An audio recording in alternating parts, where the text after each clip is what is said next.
It was an icy day on the island of Sodor. The engines were working very hard. They didn't mind the cold because they had toasting hot fireboxes to keep them warm.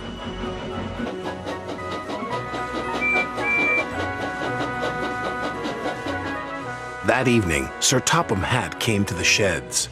"There's a big freeze coming tonight," he said. "James and Percy are to deliver extra coal to the stations." Yes, sir, they said eagerly, and Sir Topham Hatt drove away. "You'd better hurry," teased Thomas, "or scary Jack Frost might get you." "Who's Jack Frost?" Percy whistled nervously. "Don't be silly," sniffed James. "Jack Frost is not scary." "Yes, he is," teased Thomas. "He's all white with a big spiky face." "Rubbish," said James. James knew Jack Frost wasn't scary, but poor Percy wasn't so sure.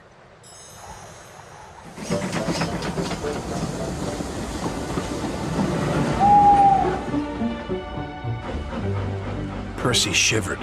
"Jack Frost is not scary. Jack Frost is not scary. Jack Frost is not scary."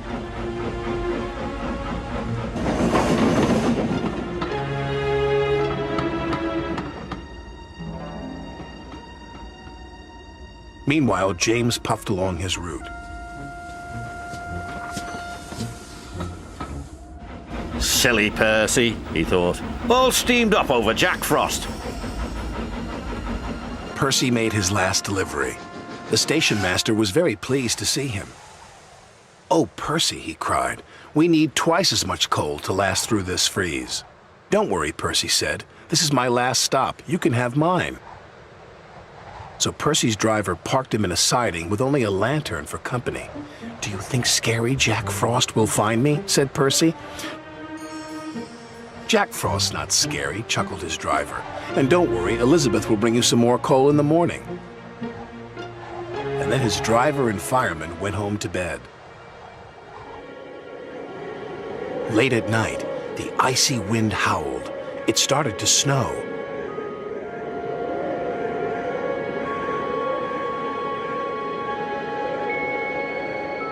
Soon Percy's face was so cold, an icicle hung from his nose.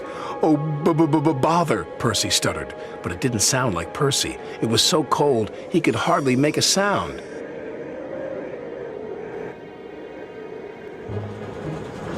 At last, James was on his way back to the sheds. In the fog, he saw shadows and strange and scary shapes. "Scary Jack Frost," he whispered nervously. "Pah!"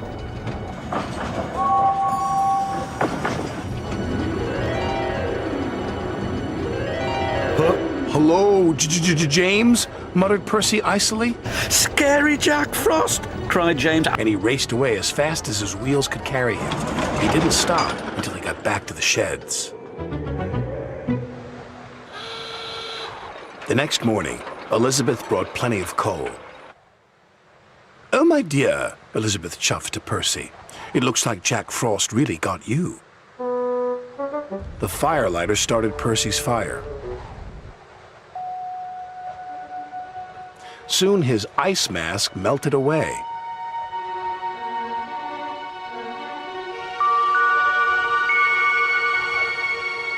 "So scary Jack Frost is only frost," tooted Percy happily, and soon he was as warm as toast.